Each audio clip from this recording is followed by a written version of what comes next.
Bonjour à tous, merci de choisir Sport FM, le meilleur du foot européen. C'est tout de suite dans PFE au sommaire, le point complet sur les majeurs dans la première partie. La deuxième fait place à la troisième journée des championnats des coupes européennes, notamment la Ligue européenne des champions et la Ligue Europa, comme tous les lundis. Vous participez, chers auditeurs, à l'émission en composant les numéros 97 24 26 26 92 03 60 31 PFE 513. C'est avec les spécialistes. Franck Ngunyama, Guten Morgen, friends. Morgen, Angelo. Bonjour à toutes et à tous. En pleine forme, hein? Ça va, on rend grâce. Merci d'être là. Alors, on salue également Ahmed Waba. Good morning, mister. Morning, Angelo. Comment vous allez? Très bien. Fifi Asogbavi, bonjour, bienvenue. Bonjour, Angelo. Je salue tout le monde et les auditeurs. Invité en studio, Dorkenou et Ligno, bonjour à vous. Bonjour, Angelo. Bonjour à tous. Vous allez bien? Très bien. Bien sûr, nous disons également bonjour à Eloma Dovron, notre webmaster, celui-là qui assure la vidéo de cette émission à retrouver sur radiosportfmtg.com. Et la mise en onde est signée Théo Ajavon, micro Angelo Folique. Salta el Madrid, salta el Barça, arranca el clásico. Está el tiempo de la Liga. Sí, suena la que recibe de Casemiro, haga la primera, gol. Premier majeur à décrypter dans cette émission, ce nouveau numéro, il s'agit bien de la Liga Espagnole avec cette équipe du Real Madrid qui est toujours dans le dur, dans la tourmente, en enfer pourrait-on dire. Le Real battu 1-2 face à Levante, c'était au Santiago Bernabéu.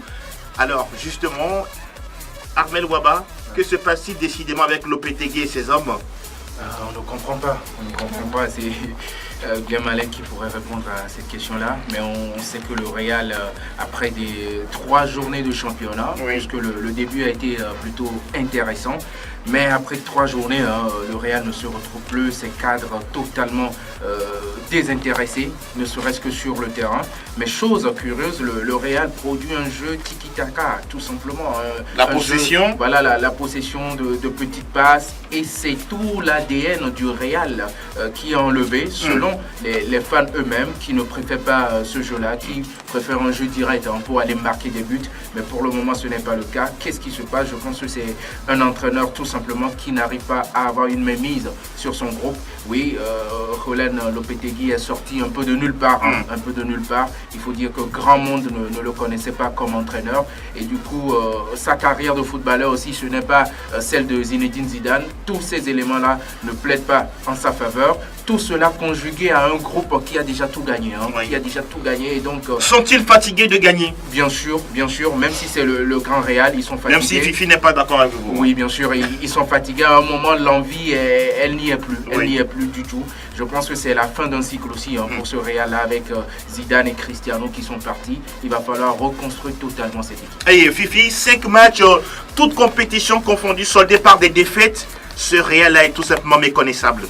Méconnaissable, c'est vrai, même si dans le jeu, le Real est présent la dernière fois, le Real menait 2-0 avant de réagir.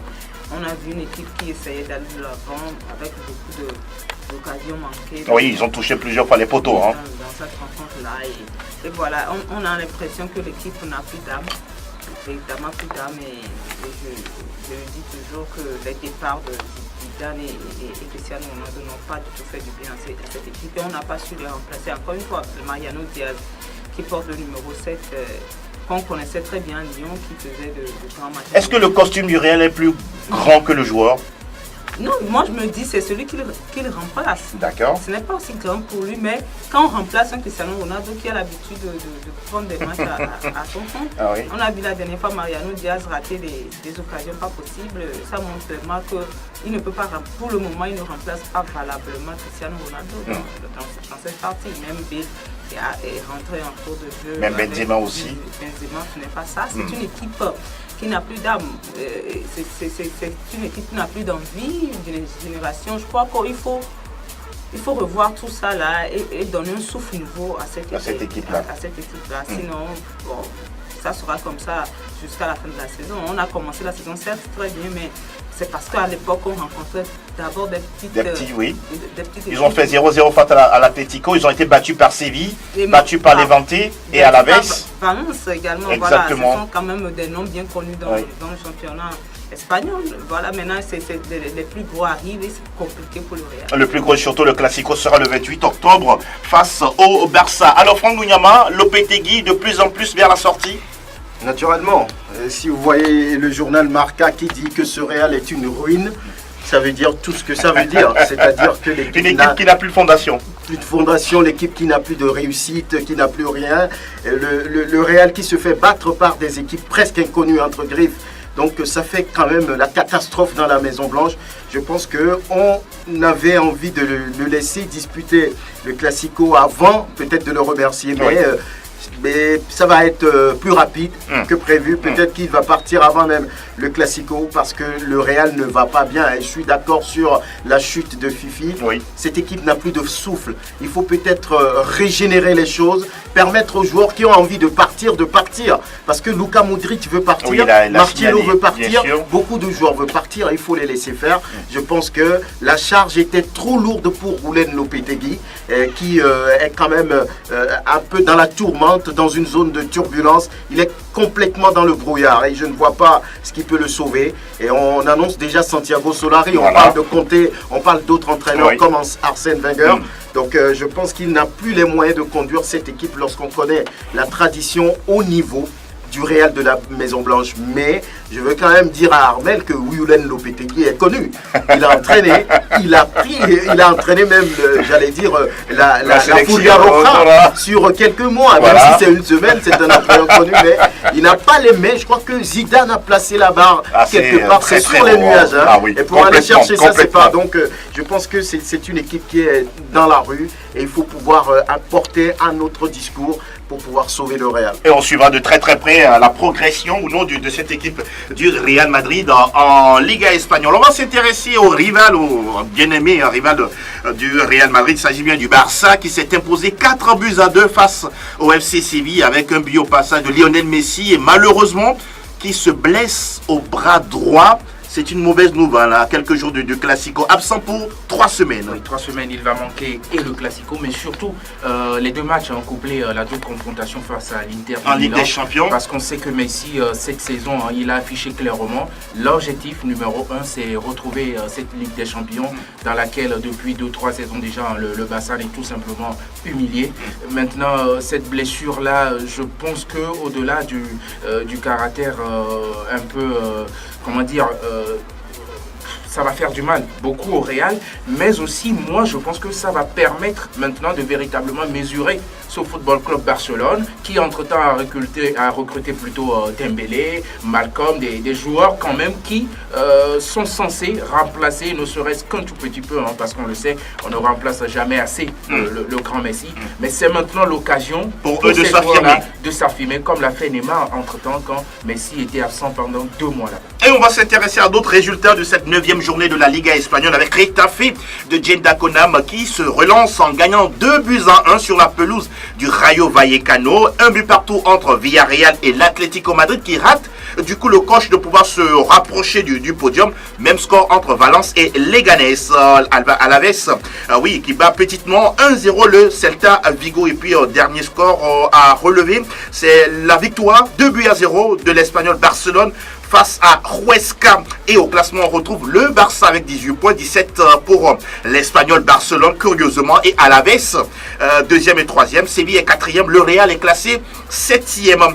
Au bas du tableau, on retrouve Leganés 18e, 8 points, 5 points pour Rayo Vallecano et Huesca 19e et 20e. Au classement des Pichichi, nous retrouvons Stuani de Huesca, 8 buts, 7 réalisations pour Messi et André Silva du FC Séville. Voilà ce qui est dit en ce qui concerne la Liga espagnole, direction le pays où on s'est provoqué. English Premier League News. Et on va s'intéresser à cette 10e ou 9e journée 9e journée, 9e chapitre de la Première Ligue anglaise, Oui. avec ce match choc entre Chelsea et Manchester United. À la fin, il y a eu du grabuge. Et oui, et finalement, voilà quoi, c'était un match de très très haute intensité. Ah oui, vivre un tel match à 11h30, il fallait le faire. Vous aviez un bon jus de fruits à côté lorsque vous suiviez le match? Mais entre-temps, vous aviez eu chaud. Voilà. J'ai tout bu avant la fin du match. Ah, justement. On est passé par toutes les émotions dans ce match, avec d'abord Chelsea en première mi-temps qui a totalement maîtrisé son sujet. Ouais. D'ailleurs, domination confirmée par l'Allemand Antonio Rüdiger, même s'il a la peau noire. Voilà. Attention, attention. Ouais, un petit cafouillage et puis quand même Rüdiger qui était le troisième homme sur l'action, puisqu'entre-temps il y a aussi un certain David Luiz qui a failli marquer, mais c'est finalement l'Allemand à la 21e minute qui trouve le chemin de filet. Et bien Chelsea qui déroulait de petites passes, Chelsea qui malmenait tout simplement cette formation mancunienne avec au milieu de terrain N'Golo Kanté, Jorginho et puis l'autre là, Kovacic, le Croate. Mais du retour des vestiaires, le match change complètement. Petite inattention de la défense de Chelsea et c'est Anthony Martial, là aussi dans un petit cafouillage qui égalise.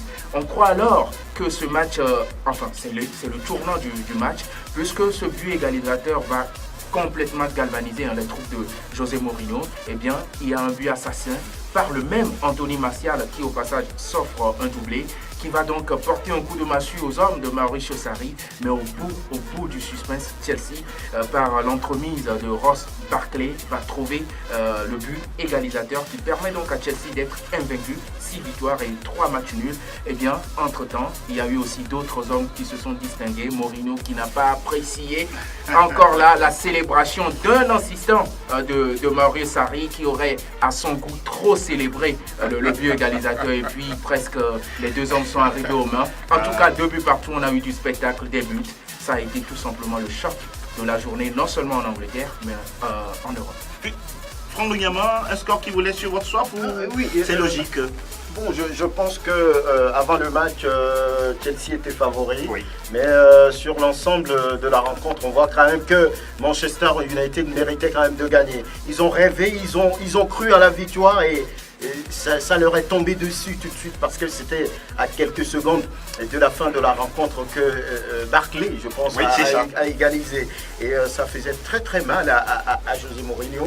Et il fallait voir aussi les buts d'Antonio Martial qui a réalisé le doublé. C'était quand même très bien comme match à suivre. Mais je veux dire quand même que la célébration du but de l'égalisation par l'assistant de l'entraîneur de Chelsea, c'était une provocation. Alors, c'était une provocation.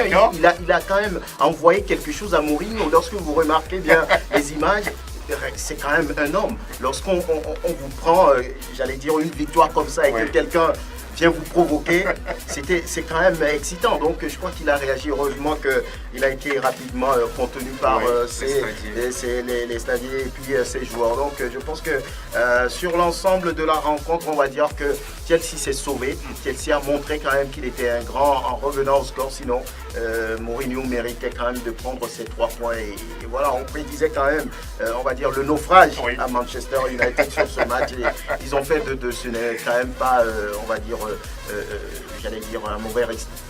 Anthony Martial qui maintient en flot cette équipe de Manchester United. On va saluer Joël Haït, qui est un féru de United. Oui, si jamais Mourinho perdait ce match, on pense qu'il devrait normalement quitter la Red Devils. Non, quitter c'est trop tôt, parce qu'il a lui-même il a annoncé il y a quelques mois déjà. Le faire partir, le moment n'est pas encore venu. Mais sincèrement, tel que Franck vient de le souligner, franchement, en première partie, Manchester n'était pas dans le jeu. Mais en deuxième partie, il s'est passé quelque chose dans les vestiaires qu'on n'a pas publié. Mourinho a mis les joueurs devant leurs responsabilités, ils l'ont pris et franchement, on a eu une seconde partie vraiment métamorphosée. Manchester méritait largement, je confirme. Largement? Oui, largement. Largement. Intéressant.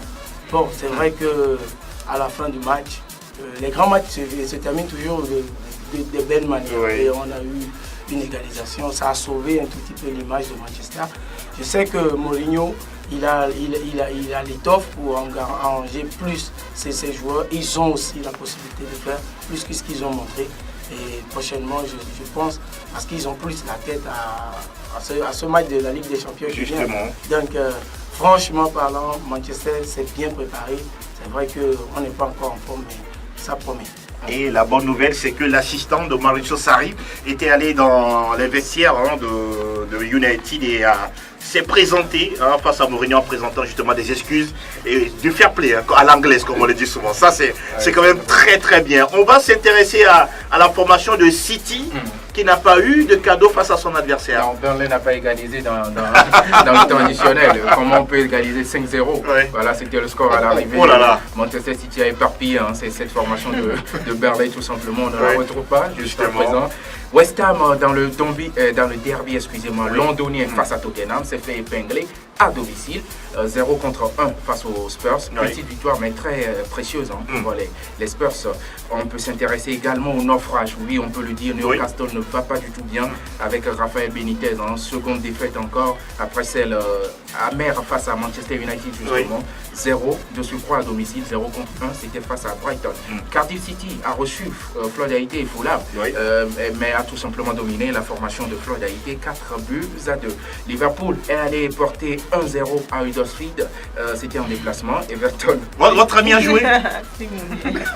Everton. Oh, vous avez perdu votre latin. Everton s'est imposé à domicile face à Crystal Palace 2-0. Le match de ce soir, c'est Arsenal-Leicester pour terminer cette 9e journée. Et on va s'intéresser rapidement à ce réveil de Mohamed Salah qui permet à Liverpool d'avoir 3 points et de rester au contact de City au classement. Oui, il fallait le faire puisqu'il était éteint ce Mohamed Salah. Parce que la dernière fois, je crois que c'est un joueur qui lui disait qu'il fallait rééditer le même exploit cette année, mais ce qui n'était pas, puisqu'il était un tout petit peu blessé à la Coupe du Monde et vu les péripéties de la Coupe du Monde, il n'avait pas su en même temps s'imposer dans le championnat comme on le connaissait d'avant pour sa première année, mais il fallait le faire et c'est une chose qu'il a fait. Fini pour la première ligue anglaise, direction le pays où les géants se réveillent. Herzlich willkommen zum Bundesliga. Alles über Bundesliga. Nous parlons du championnat d'Allemagne, la Bundesliga, avec cette belle victoire encore du Borussia Dortmund. La même chose pour le Borussia Mönchengladbach. Oui, et on jouait la 8e journée, on va dire, de ce championnat allemand. Et on va commencer d'abord par ce drame qui s'est abattu pour ce club balayé, on va dire, pratiquement 7 buts à 1. C'est incroyable. 7 buts à 1, s'il vous plaît. Donc c'est quand même Francfort qui a puni Düsseldorf sur ce score-là avec un quintuplé de Luka Jovic et puis un doublé de Haller. Fortuna Düsseldorf dans le dur, dans l'élite. Vraiment dans l'apprentissage est compliqué. Oui, vraiment, c'est quand même... Il faut un répétiteur. Voilà, 7-1 et voilà pour Francfort devant Fortuna Düsseldorf. Vous parliez de la victoire du Borussia Dortmund 4-0 face à Stuttgart. Les habitués ont quand même marqué, Alcacer et Marco Reus. Et ça marche très bien pour Lucien Favre qui vraiment a de la réussite en ce début de saison. Et puis de l'autre côté, la révolte du Bayern Munich qui a dominé Wolfsburg 1 but contre 3 avec un doublé de Lewandowski et un autre but de James Rodriguez. Wolfsburg et Leipzig font jeu égal 0 partout. Le Bayer Leverkusen à 96. 2-2. Nuremberg a perdu à domicile face à Hoffenheim. 3 buts à 1. Reich Nelson a marqué 2 fois. Schalke 04 a perdu également à domicile face à Werder Bremen. 2 buts à 0. Hertha, Fribourg 1 partout. Et puis Mönchengladbach qui domine Mayence 4 buts à 0 avec un triplé de Jonas Hoffmann. Et ça ne va pas aussi très bien pour Hanovre de notre compatriote Hilas Bebou. C'est compliqué, c'est pas la même chose que la saison dernière. On sent vraiment qu'il y a un problème du côté de Hanovre 96 qu'il faudra peut-être corriger. Sinon, le club risque de descendre. Ah oui, pas loin de la zone de relégation. Pas très loin. Et au classement, Franck Lounyama? Au classement, on va dire que le Borussia Dortmund est toujours en tête. Naturlich. Et le Werder Bremen suit, donc voilà. C'est pas naturel. Ah bon? Le naturel, c'est de retrouver le Bayern. Donc, le Bayern qui revient dans la course, 3e position. Désormais 3e, voilà. Là, au bas de tableau, on retrouve les habitués qui, par exemple, n'ont pas encore gagné de match. Voilà, donc ce qu'il faut noter pour ce championnat. Merci beaucoup, Franck Lounyama. Nous parlons bien sûr allemand en disant file donc on file du côté de la Madonnine. Sa la testa Milinkovic Tutto Calcio Italia. Spacca la porta, segna anche il Team Cup. Ah oui, cette langue, elle est tout simplement magnifique à entendre, hein, l'italien. Justement, nous évoquons la 9e journée de la Serie A italienne avec la Juventus calée, ralentie, Fifi, 1 but partout face au Genoa. Bah, ça pouvait arriver. À la maison, hein. À la maison, et c'était, on ne pouvait pas s'y attendre parce qu'à la maison, la Juve essaie quand même de gagner tous ces matchs. Et ça arrive des fois, des grands clubs, on espère que ce n'est qu'un petit accident de parcours. Justement. Ils vont pouvoir se relever. Et dans cette rencontre, c'est Cristiano Ronaldo qui Ah oui, il est toujours présent. Hein. Il, il avait du mal à commencer le championnat italien, mais maintenant, depuis qu'il a commencé par marquer, ça marche très bien. C'est comme tu devrais. Justement, ça lui fait 5 buts déjà en championnat. Et la dernière fois, son but représentait le 400e but de la star portugaise dans les 5 grands championnats. C'est quand même incroyable pour lui, hein, Cristiano Ronaldo et Ligno. Oui, c'est un joueur phénoménal. C'est un joueur qui essaie de prouver toute sa qualité au niveau des buteurs, qui le fait d'appuyer les buts. Mais c'est quand même assez bien pour le moral, vu le moment difficile qu'il traverse en ce moment pour cette histoire de viol. Oui, tout à fait. Il fallait le faire. C'est quand même bien pour lui de revenir. Et ce 1 but partout, oui, pour l'instant ralenti, certes, la Juventus qui demeure toujours leader, mais Napoli en a profité pour gagner 3-0 sur la pelouse de l'Udinese, grâce également à un but d'un certain Dries Mertens. On va s'intéresser au derby de la Madonnina entre l'Inter Milan et le Milan. C'est victoire à l'arraché de l'Inter, des Nerazzurri à la 90e minute, s'il vous plaît. Mauro Icardi, Armel est passé par là. Ça fait la 7e victoire de suite pour l'Inter de Milan. Oui, l'Inter est très en forme, on peut cette fois-ci l'affirmer, ne serait-ce que, pas seulement en championnat, mais aussi en Ligue des Champions. Donc je pense que c'est un renouveau pour cette formation, ô combien grande, quoi que l'on dise, dans ce championnat italien-là. Maintenant, la petite sale note, c'est quand même face à l'AC Milan, qui, à contrario, ne va pas du tout bien. D'Higuain. Ah oui, Higuain, je pense que seul, il ne pouvait pas grand-chose. Mais dans ce match-là, c'était quand même ce buteur-là, phénoménal, Mauro Icardi. On n'a pas depuis des saisons déjà, mais je pense qu'il est un peu sous-côté, mais il fait un travail formidable. On va s'intéresser à la belle victoire également d'Atalanta. Franck Munyama, 5-1 face au Chievo Vérone et puis un triplé de Josip Ilicic. Oui, 5, c'était attendu, hein, c'était un résultat logique par rapport à ce que démontre, on va dire, le Chievo depuis le début de cette saison. Je pense qu'il n'y avait pas d'opposition dans ce match et c'est une victoire logique, on dira à la fin. Ah, ça marque beaucoup dans cette série italienne. 3 buts partout spectaculaires entre Frosinone et Empoli. 1 but partout entre la Fiorentina et Cagliari. 2 buts partout entre Bologne et Torino. Et puis la victoire également à signaler de la Lazio Rome, 2-0. Face à Parme, un but au passage de Tiro Immobile. Et puis la défaite surprise à domicile de l'AS Roma, battu 2-0 par Spal Ferrara. C'est vraiment incroyable. Oui, très incroyable. Mais bon, voilà. Ça reste le football. Oui. Voilà. C'est naturel. Là, c'est naturel. Là, c'est naturel. Allez, la Roma perdre à la maison, c'est naturel. Non, ça reste le football. Naturel. Et au classement, on nous retrouve la Juve avec leader, avec 25 points en tant que leader, 21 unités pour le Napoli, 19 pour l'Inter Milan, classé 3e. Au bas du tableau, il y a Empoli 18e, 6 points, 2 points pour le Chievo Vérone 19e et puis 2 petits points également pour Frosinone, classé 20e. Et au classement des Capocannonieri, on retrouve Piatek du Genoa avec 9 réalisations, 6 buts pour le duo Immobile et Insigne.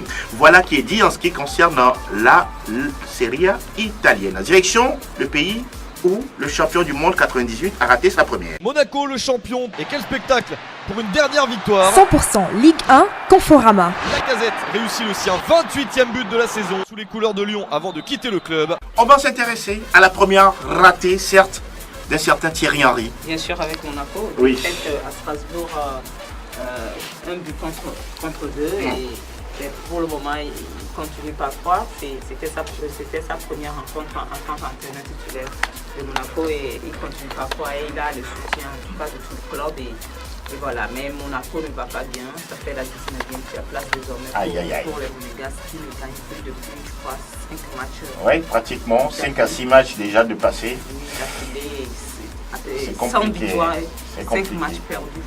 Wow. Voilà, par Monaco. Ézéchiel, non pas Ézéchiel, vous êtes Joël Aïe. Comment vous analysez cette première de Thierry Henry sur le banc monégasque? Oui, on peut dire que Thierry Henry est venu à un moment particulier. C'est vrai qu'on lui a dit, on a dit déjà, l'administration lui a dit qu'on ne lui a pas donné d'objectif précis pour cette saison. Je pense qu'il aura juste à cœur de maintenir l'équipe, sauver l'équipe aussi, il faut le dire. Voilà. Sincèrement, il manquait aussi beaucoup de joueurs, surtout l'absence de ces deux gardiens titulaires. Et certains cadres aussi, avec la blessure de Falcao aussi, qui n'a pas vraiment été justement, à peine quelques minutes et puis... quelques minutes de jeu. C'est vrai, ils ont été sauvés par ce penalty en dernier, vers la fin du match. Mais cette équipe n'a pas encore retrouvé son niveau. Et il faut changer maintenant de discours. L'autre qui est parti... Jardim. Leonardo Jardim a déjà fait son temps. Henry est venu pour écrire une nouvelle histoire, mais ça commence déjà pas bien, mais petitement ça va reprendre. Je sais que Monaco fera un effort, fera tout pour se maintenir dans la Ligue 1 cette saison. Si Monaco va mal, Montpellier en revanche est en pleine forme, Fifi. Oui, 2-0 face à Bordeaux et Montpellier qui est désormais 3e du classement. C'est incroyable. Du classement avec 19 points. Et on pense également à Lyon.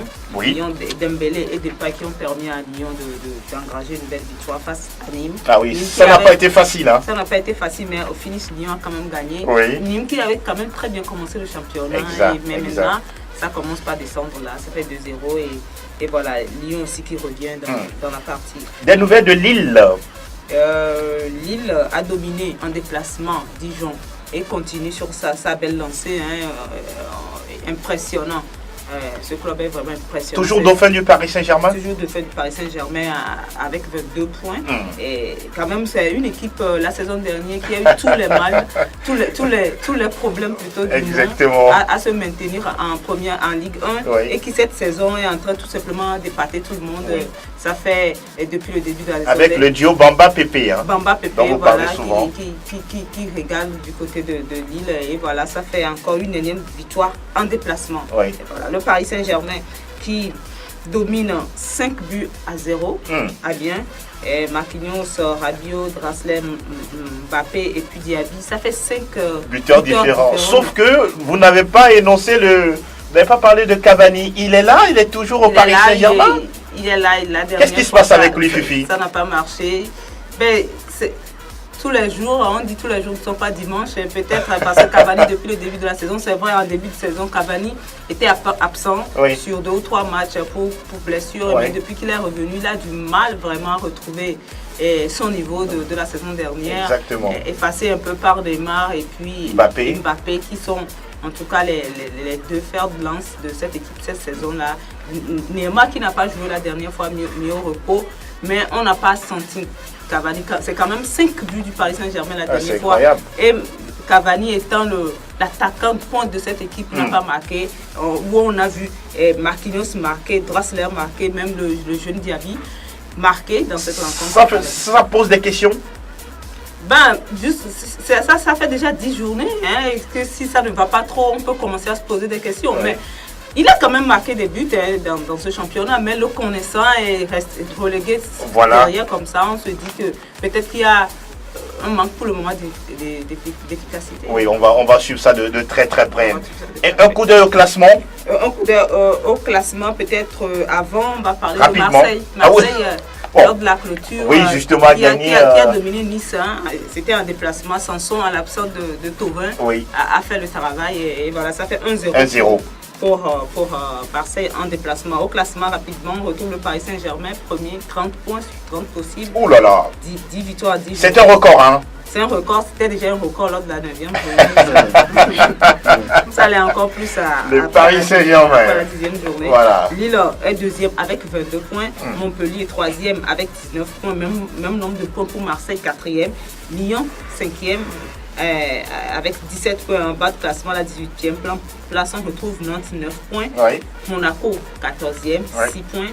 Et Guingamp est 20e. Et Monaco 19e, 6 points. Et puis Guingamp 20e, 6 points également. Et au classement des meilleurs buteurs, Mbappé en tête avec 9 buts, suivi de Neymar 8 buts. Thauvin 3e de ce classement avec 7 buts. Bamba 7 buts également. Et puis à la 5e place, on a un certain Salah de Nantes. Ah oui. Et on suivra déjà le dimanche le classique entre Marseille et le Paris Saint-Germain. Voilà, mais déjà, vendredi, on va en parler largement et suffisamment dans Plateau Foot Europe. Et on va enchaîner avec la Super League, faire un petit crochet pour parler du Istanbul Başakşehir d'Emmanuel Adebayor qui a gagné 1-0 face à Kayseri comme leader, 19 points, 18 unités pour Istanbul Başakşehir. Fini pour les majeurs, nous ouvrons la fenêtre de...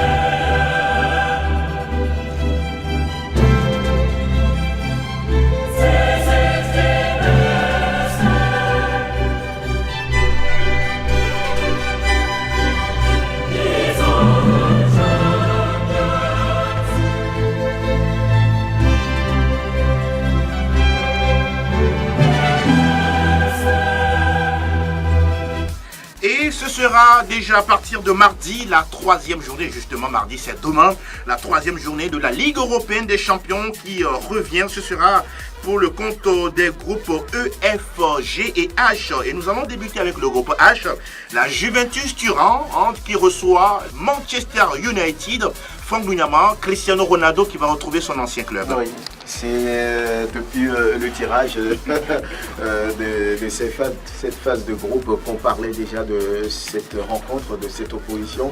Cristiano Ronaldo aujourd'hui à la Juventus et qui va affronter son ancien club Manchester. Je pense que c'est un match particulier pour lui. Donc au-delà, je crois que la Juve va vouloir gagner pour vraiment contrôler ce groupe. Cristiano, lui également, va vouloir se signaler certainement parce que c'est un défi personnel pour lui, retrouver Manchester United et marquer. Voilà, donc j'espère pour lui qu'il va être en forme dans ce match-là et qu'il va faire parler de lui encore une fois, pourquoi pas. Et surtout qu'il sera à la maison, avec son public face à United où il avait déjà remporté son premier ballon d'or. Dans le même groupe, on retrouve Young Boys de Berne face à Valence. Le groupe G qui retrouve le Real sur la pelouse de Victoria Pilsen, Armen Waba. Le Real doit tout faire pour se relancer avant le Classico. Oui, la journée précédente, on battu en déplacement face au CSKA Moscou. C'est inhabituel. Et donc, de surcroît, une équipe du Victoria Pilsen qui n'est pas une foudre de guerre. Si cette équipe arrivait à battre le Real, ce serait tout simplement la catastrophe. Maintenant, je pense que le Real reçoit d'abord cette équipe-là. C'est le Real qui va à Pilsen. Voilà, le Real va à Pilsen. Bon, que ce soit à domicile ou à l'extérieur, c'est censé passer pour les Madrilènes. Alors, justement, c'est censé passer pour les Madrilènes. On va voir si ce sera le cas pour le CSKA Moscou face à l'AS Roma. Le groupe F, le Shakhtar Donetsk reçoit Manchester City et puis Lyon qui accueille Hoffenheim. Fifi. Le Shakhtar qui reçoit Manchester City, et quand on voit Manchester City et ce qu'il a encore fait ce week-end, on se dit que même en déplacement, ça peut passer. Maintenant, le Shakhtar est un habitué aussi de la Ligue des Champions et va vouloir en tout cas sauver les meubles. Mais je pense que sur le papier, Manchester City est favori dans cette rencontre-là. Et Hoffenheim Lyon, vous voulez me mouiller là-dessus? Hoffenheim Lyon, pour moi c'est un match un peu équilibré, mais même si Hoffenheim est à domicile et va mettre tout en œuvre, mais le Lyon nous a habitués à jouer des matchs en dents de scie. On ne peut pas faire complètement confiance à Lyon qui joue bien aujourd'hui, qui joue mal demain. Donc sur ça, je me dis, si on tient compte de ce paramètre-là, on peut dire qu'Hoffenheim peut quand même passer également face à Lyon à domicile. Mercredi, il y aura la suite de cette 3e journée de la Ligue européenne des champions. Dans le groupe A, il y a le FC Bruges qui accueille l'AS Monaco. Franck, également, cette formation de Thierry Henry doit se relancer. Puis le deuxième match, c'est entre Dortmund et l'Atlético Madrid. Oui, ça c'est un match assez intéressant. Dortmund-Atlético Madrid, deux équipes qui paraissent en forme par rapport à cette compétition. Donc ça va être un match assez intéressant, très tactique d'ailleurs, entre deux techniciens qui quand même ont un bon niveau et le montrent sur l'échiquier européen. Donc je pense que Lucien Favre va vouloir continuer sur la même dynamique par rapport au championnat. Mais ça ne sera pas un match facile. Quand on connaît un peu la façon de jouer des Espagnols, des Colchoneros, je crois que les jaunes et noirs doivent pouvoir bien se préparer. Et l'autre match qui oppose Monaco à FC Bruges ou Bruges-Monaco, c'est un 10e essai à un autre niveau pour Thierry Henry. Je dirais qu'il ira chercher peut-être à limiter les dégâts parce que Monaco, comme on le sait, ne va pas bien. Et Bruges, c'est vrai, ce n'est pas aussi un grand d'Europe, mais peut profiter de la méforme de cette équipe monégasque. Donc je pense que Thierry Henry est encore attendu sur ce côté-là, mais une défaite ne surprendrait personne. Une victoire peut-être peut constituer un déclic pour le club de la Principauté, donc on attend de voir. Le groupe B avec le PSV qui accueille Tottenham, qui est également en forme, et puis le FC Barcelone qui joue contre l'Inter Milan, le FC Barcelone sans Lionel Messi. Armel Waba. Oui, le Barça qui joue... Le Barça qui reçoit l'Inter, qui joue contre l'Inter, c'est la confrontation qu'on attendait pour les Barcelonais. En plus, je pense avec la blessure de Messi, ce sera beaucoup plus à suivre pour le Barça. Maintenant, je pense que du côté de l'Inter, ça aurait pu être un match intéressant si l'Inter, ou plutôt le Barça, n'avait pas perdu Messi, parce qu'il y a un match dans le match entre les deux équipes. Mauro Icardi, voilà, qui n'est jamais en odeur de sainteté avec Lionel Messi. Voilà, maintenant, malheureusement, Messi s'est blessé. Il n'y aura pas ce match-là, tant pour la première et la seconde confrontation. Mais je pense que c'est l'Inter aussi qui suit de très près le Barça, parce qu'il n'y a pas un gouffre entre ces deux équipes-là. Et donc, c'est un match d'autant plus intéressant, parce que celui qui va perdre va tout de suite lâcher son vis-à-vis. Liverpool reçoit dans son entre à Anfield Road l'Étoile Rouge de Belgrade, et puis Naples joue contre le Paris Saint-Germain. Fifi, un gros match également en perspective, oui, dans la poule C. Oui, ça devait passer pour Liverpool. À domicile, l'Étoile Rouge de Belgrade, je crois que c'est déjà gagné pour Liverpool, même s'il y a des surprises en football. Oui. Je ne vois pas l'Étoile Rouge de Belgrade venir déranger Mohamed Salah, c'est que l'équipe. Maintenant, pour le second match, c'est le Paris Saint-Germain qui reçoit Naples. Non, qui va à Naples. Qui va à Naples? Oui. Ah, ok. Donc là, le Paris Saint-Germain, quand ce club rencontre les grands, surtout en déplacement, c'est souvent compliqué. Parce que moi, je considère que Naples aussi est un grand d'Europe. Et ce sera encore un peu compliqué pour le Paris Saint-Germain. Mais quand on voit l'équipe du Paris Saint-Germain avec un sursaut d'orgueil, cette équipe est quand même capable d'aller déranger cette équipe de Naples. Et on suivra ça de très très près. On finit avec le groupe D, Galatasaray, Schalke 04, et puis Lokomotiv Moscou qui accueille le FC Porto. Voilà, 9h45 minutes. C'est l'occasion pour vous, chers auditeurs, de composer les 92 03 60 31 97 24 26 26 pour échanger avec nous sur la performance ou les performances de vos clubs préférés. Voilà. Elinho, dans ces genres de matchs-là, lequel vous allez suivre ce mardi et mercredi? Je m'attelle surtout à ce match de Naples et Paris Saint-Germain. D'accord. Et vous, Joël? Naturellement, on va recevoir le Real Madrid, la Juventus. Oui. Donc, non, vous allez à la Juventus. Non, c'est autre. Non, le match se joue à la Juventus. Peu importe. Non, c'est pas la Juventus. Et surtout revoir Ronaldo. J'espère qu'il ne faudra pas trop mal. Alors, je pense qu'il y a déjà des auditeurs qui se signalent au bout du fil. Bonjour auditeurs. Oui, bonjour Angelo. Oui, comment vous portez-vous? Je vais bien, c'est Coro de Gabagoudo. Oui, Brocadio Faustin, comment ça va le week-end sportif? Je vais super bien. Je salue tout le monde là-bas. Votre Barça va bien, n'est-ce pas? Pardon? Votre équipe va bien, n'est-ce pas? Oui. Bon, nous vous écoutons, nous vous écoutons, allez-y. Comment? Nous vous écoutons. Oui, malgré la blessure de Messi, il n'y a pas de problème. Nous, on va gagner un tel. Je suis certain. Vous êtes sûr? Il n'y a rien à faire, oui. Vous êtes sûr de gagner face à l'Inter Milan? J'ai salé tout le monde là-bas et on est ensemble. Ouais. Merci beaucoup et bonne journée à vous, Brocadio Faustin. Et un autre auditeur qui suit derrière vous. Bon, pour l'instant, ça ne crépite pas encore. Vous pouvez toujours composer les 92 03 60 31 97 24 26 26 pour intervenir et participer à cette émission. Bonjour auditeur. Bonjour. Oui, parlez un peu plus fort s'il vous plaît. Bonjour à vous. Bonjour à vous, monsieur. Oui, présentez-vous s'il vous plaît. C'est Jacques de Paris. Pardon? Jacques. Allez-y, nous vous écoutons. Oui, je veux parler du Real de Madrid. Oui, allez-y. L'un de vos confrères a éclairé le problème tout à l'heure. Et sur 3 ans, les joueurs du Real ont livré à peu près 200 matchs. D'accord. Mais l'effectif avec lequel Zidane a évolué, c'est pratiquement sur les joueurs, 15 joueurs qui ont joué super match.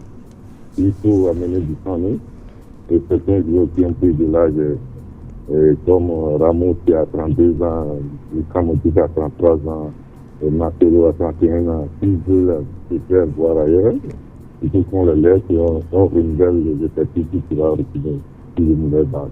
Mais selon vous, pourquoi Florentino Pérez s'obstine à ne pas les laisser partir? Mais non, la tête d'affiche, Cristiano Ronaldo est parti. Si on les laissait partir, c'est forcément mettre l'équipe en décrépitude totale. Il n'est pas ce qu'il n'est du fait. Il faut voir qu'il y a eu de très grandes ententes entre Real. Je veux parler de Hugo Sanchez, Zamorano, Raoul, tout voir comment ils sont partis. C'est la politique de la maison. Si vous voulez vous faire trop avec votre âge, on vous pousse à la sortie. Et pour le problème du Barça, Messi est un joueur implacable. Il est hors de tout le monde. Mais ceux qui jouaient pouvaient le jeu du Barça à l'époque, c'est Xavi, Hernandez, Iniesta. Oui. On voit que le centre de formation n'a réussi à fournir des joueurs top pour pouvoir faire le jeu du Barça. Parce que c'est les maîtres du milieu là qui sont fait le jeu. Messi est maintenant réduit à construire le jeu et à finir le jeu. Il ne peut pas tout faire à la fois. Les Rakitic et André Gomes est parti, Arturo Vidal ne peuvent pas prendre la place de ces deux personnes que j'ai citées auparavant. C'est ça le problème du Barça. Quand Messi ne va pas bien, le Barça ne va pas bien. Pour aborder la rencontre de Chelsea, oui, rapidement. Oui. Je ne vais pas faire la peau de Mourinho à la tête à Saint-Pauvre, oui. Mais il a sorti un grand jeu. C'est un entraîneur technique. Tous les joueurs avec lesquels j'ai découvert, c'est ces joueurs-là qui ne sont pas tête de tout à l'heure. Justement. Anthony Martial, oui. Pogba, Juan Mata. Voilà. Et ça va apprendre que ces joueurs sont indispensables pour la compétition de TV prochainement. D'accord. Il faudra commencer à faire. D'accord.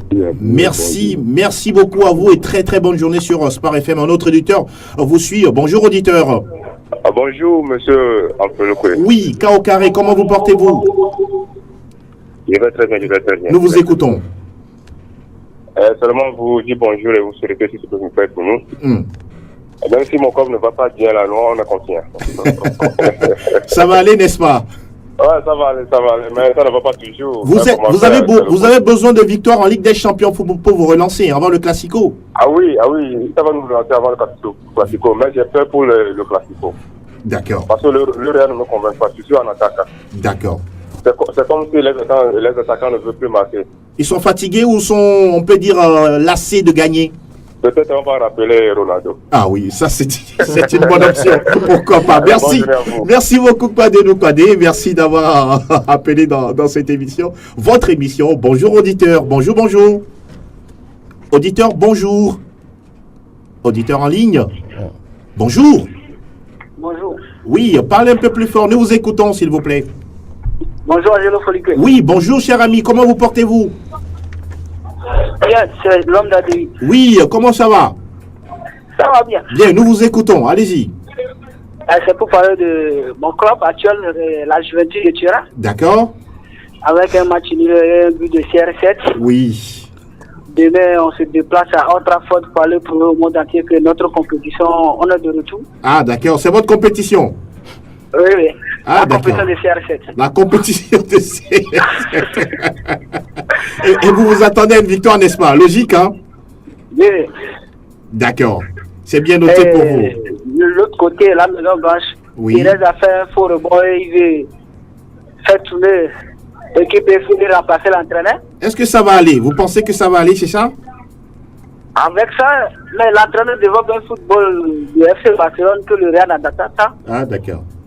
Mais il faut revenir au jeu de Real et tout va aller mieux. D'accord. Beaucoup de courage à vous, notre cher ami. Merci beaucoup. Merci à Jérôme. Oui, nous rappelons justement que Manchester United reçoit la Juventus pour le compte de la 3e journée. Pour le compte de la 4e journée, ce sera le sens inverse. Allô? Auditeur en ligne, bonjour.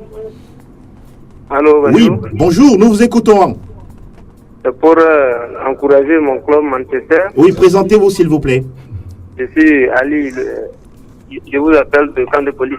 Ah, ça va bien là-bas? Ah, ça va. Alors, nous vous écoutons, monsieur Ali. C'est pour pronostiquer sur ce match. D'accord. Cristiano va marquer, mais on va le gagner de 2. Ah, Manchester va gagner 2-1. Mais Cristiano va marquer. Oui. Intéressant. Merci beaucoup d'avoir appelé dans cette émission et bonne journée à vous. Merci. Autre auditeur derrière monsieur Ali. Oui, bonjour auditeur. Oui, bonjour. Oui, nous vous écoutons. Salut le plateau, je me nomme Elam le Bavarois. Et l'homme le Bavarois. Et le Bayern qui s'est relancé en championnat. Oui, on a eu un bout de souffle. Ah oui. Mais c'est pas encore terminé. D'accord. Vous comptez garder toujours espoir pour la suite, hein? Bien sûr. Vous allez revenir à la première place? Avant la trêve. Intéressant. C'est bien noté pour vous, Elam le Bavarois. Merci d'avoir appelé, hein? Ok, je salue tous les Madrilènes. Ah ok, les Madrilènes ont reçu. Nous et eux, nous sommes dans la crise. D'accord, vous êtes des compagnons dans la crise. De sortir. Et qu'est-ce que vous leur souhaitez? Du courage. D'accord, c'est bien noté, l'homme le Bavarois. Et je pense que les Madridistes ont reçu vos mots d'encouragement. Je pense que ce sera le dernier auditeur. On va saluer quelques inconditionnels et mettre fin à cette émission, Franck Nouniama. Oui, on est arrivé à la fin de cette émission. On va dire bonjour à Esther, oui. Bonjour à Gloria, bonjour au brigadier Simliwa, oui. Et bonjour à tous ceux qui sont des inconditionnels de cette émission. Excellente semaine. Armel Ouaba. Bonjour à tout le monde. Fifi Assobavi. Oui, je salue tous les amoureux de cette émission. Eligno. Oui, je dis bonjour à M. Ketemepi et bonjour à Natacha. Et bonjour à tous ceux qui nous ont suivis, tous ceux qui nous ont subis aussi. Bonjour, un coucou spécial à un ami qui nous suit actuellement depuis Toulouse. Depuis Toulouse, oui. Ah ben, c'est le club de notre ami. Oui, on termine avec vous, Joël Aïe. Oui, un bonjour particulier à mon ancien coach, Amadou Minirou, qui nous suit actuellement, et à tous les amis de la plateforme CCC. Merci beaucoup, chers spécialistes et invités, d'avoir fait le déplacement du studio Messanyami. La mise en onde a été signée Théo Ajavon. Merci également à Elom Adovon qui a assuré la vidéo de cette émission à retrouver sur radiosportfmtg.com. Bonne suite à tous sur Sport FM. On se retrouve vendredi à partir de 9h05 sur Sport FM. À très bientôt.